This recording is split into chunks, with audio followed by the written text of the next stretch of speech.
Unasadika au mtu utafute mtu mwingine wa kuoa. Kufa tena. Sasa nani kufa nimetoka wapi sasa? Sisi ni swali tu na wewe. Hapana, usiniulize maswali za utoto kama hizo Gatwiri. Sasa tena nani umekufa nani amekufa tena wewe acha maswali kama hizo bwana. Niulize maswali machua. Niko na nyingine. Halafu venye nimekufa hivyo nikarinkanate kama mbu. Unaweza nipiga kofi hivi nikikuja tingo kwa masikio. Tingo.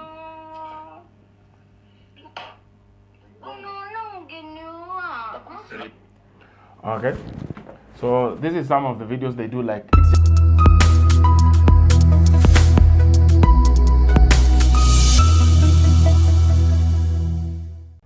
Welcome and welcome back to Tumil TV. I'm your host Oriana and thank you very much for joining us. Before we continue, remember to like, to subscribe and to comment down below. Sasa leo tuko na truth watchdog mwenyewe. How are you? I'm cool. Thank God for the gift of life. For the gift of life. Thank God for the gift of life. So we have received news that juzi tu kidogo. Yeah. Gatwiri, unfortunately. The comedian? Yeah, had passed away. But sasa again, because we juzi ndo tumepewa what exactly happened, but people they're not believing what they hear. Some people are saying it's suicide. Some people are saying it's like ni mapenzi, like unapenda mtu mnakosana alafu mpenzi anakuwa or something like that. Kuna ile yenye ilikuja saying that she was sick in a way. Yeah. What can you tell us about that? You know, those are just speculations from people. But what I can say is, as people, life is very spiritual. And any Christian out there, any Muslim out there who believe in God, do know that life is very spiritual. There is a video that was pulled about Gatwiri saying, you know, nikikufa, nikakufa, ni reincarnate kama umbu utaniua. You remember that video with Jasper Marume? Not really. I do my karishash, let me show you. Mosishana. You don't know this video. If she dies and she's reincarnated as a mbu. Yes, mosquito. Mosquito. Did it happen? And then she asked Jasper Marume, will you kill me? Then Jasper like, and akapiga kofi kakufe. Kai. Sasa unaona utaniua. You don't have that video? No. I think maybe ilika sana before it got pulled down. No, the video is still there. In fact, I uploaded it. I was telling people life is spiritual. But, okay, this is what I want to tell people. Life is very sacred. And anytime you start making jokes of it, trust me, it will cost you. Let me just try to check on my... You know, I usually edit on my phone most videos. Drafts, let me check if it is here. I think it is here. So life is very spiritual. Anytime you start mentioning death, just anyhow for the sake of, you know, amusement, it might cost you. I don't know, where is it? Is it on my YouTube or my what? No, when you say it like that, you know, when some people wanasemanga if I die or something like that, you mean such words, right? Yes, some words are very powerful. That is why there is the existence of the word curse. You know? There are things that your mother will say, they will not affect you. But there are things that you can do as a result of her speaking spiritually. You find that they affect you. So, we don't just mention words for the sake of, you know, uttering them. It might really cost you at the end of the day. And trust me, it happens and it is real. I don't know where I put it. Where did I put that video of Jasper Marume? This one.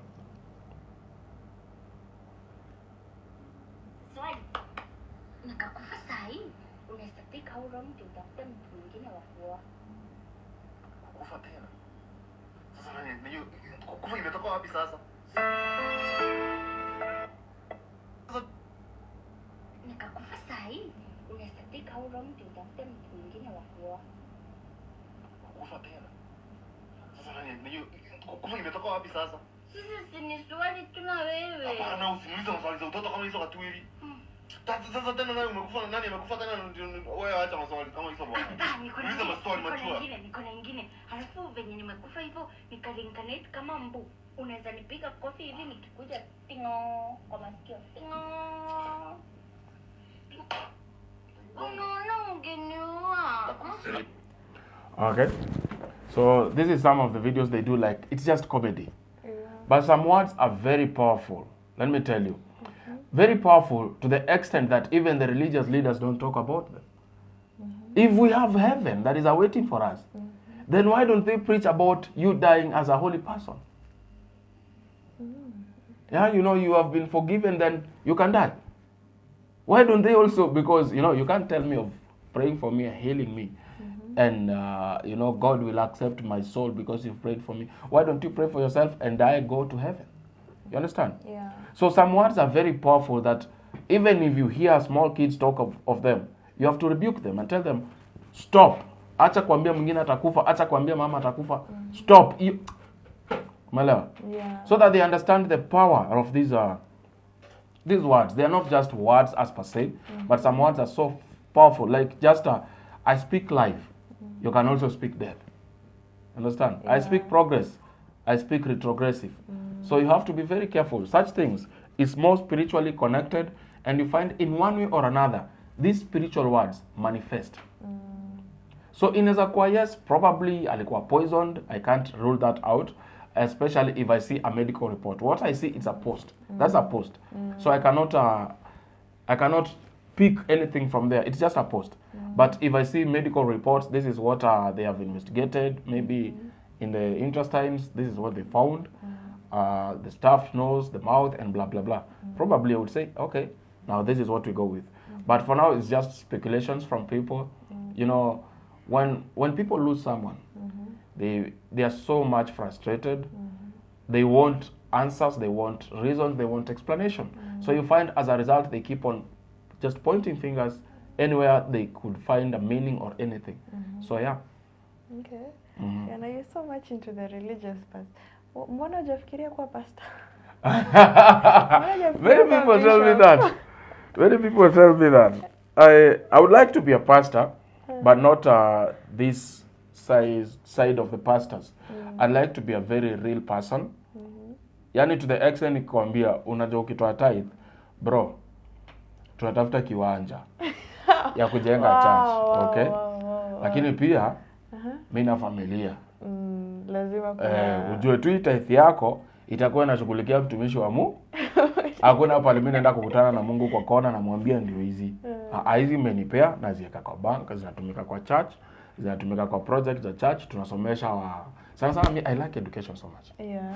Tunasomesha watoto, mayatima, wasojiweza, lakini pia hii kidogo kanaenda kwako kidogo. Najiokolea. Yeah, I can't lie to them. Okay. So I don't know why people ask me being a pastor. Anyway, I don't know. Maybe that is my... It's because you see how you speak about the spiritual things, you know. When you kama sahi umeongelea sana your spiritual stuff. The way you speak about it, like a pastor. I get. Really? Uko na church na utuambii. No. I don't have a church. I used to go to church. I used to be a church goer. I was an altar boy at some point in my life. But something very gruesome happened. Okay. It's the case of sodomy. A friend of mine was called Stephen Mutunga.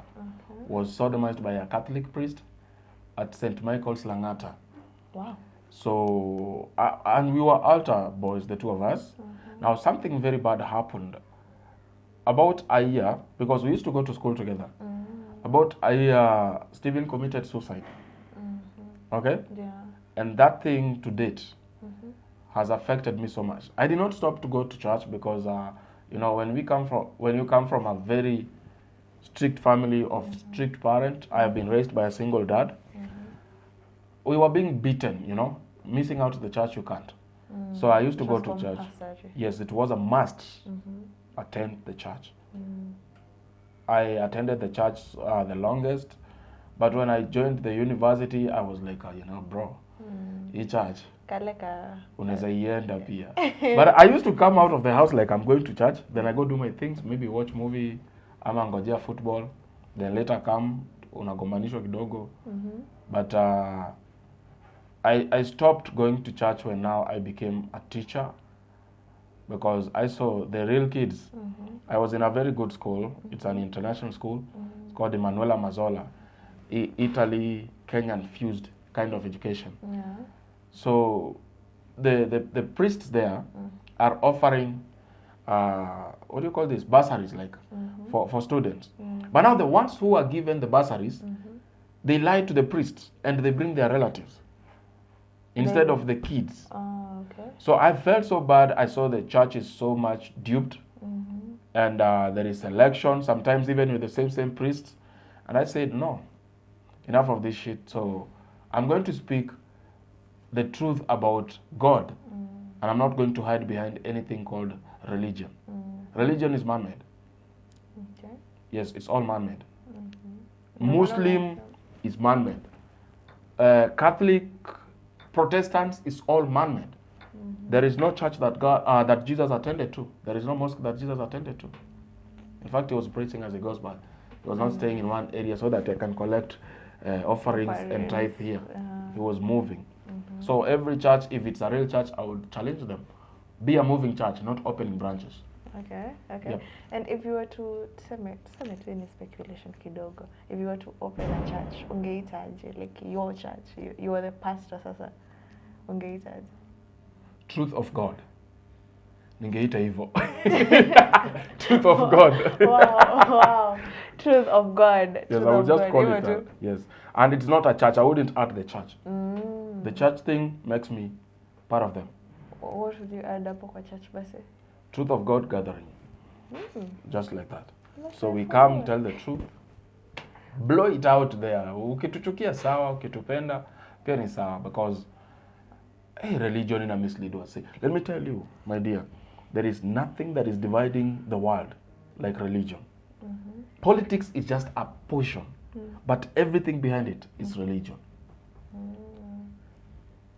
If I was a president in my dreams, or ever that dream becoming a reality, this is one of the first things I will really consider. For you to own a church, to have a church, you would really go through some very strict, in fact, extremely strict scrutinization.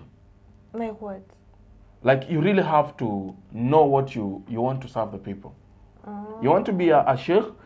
I call the sheikh the Muslims who understand these things, who have devoted themselves to the Quran, the real teachings, for you to own one mosque or to have one mosque. They will not be all over the way they are. You explain to me, why should we have 10 churches, 10 churches, no hospital, one downgraded school? So between the health and education and church, religion, which one adds value to people? The health and the education. Exactly. Now, why do we have a Bible that is translated into almost every single language in Kenya, and we don't have science books translated similarly? Why do we go to study? It's very shameful that we have to study English as a subject in schools. Why don't we just have a culture like these languages, we will start them from home? You take your child from Kibera to a school, to a good school. They understand nothing, because apparently the kids from that school started speaking in English from their homes. So when they come, they are conversant with the language. But your child is like, now I have to understand how to read, how to write. Oh my God. Why don't we just teach them in the language of understanding? But that is what it is. So I would change so many things if I became a president, or if I had that power.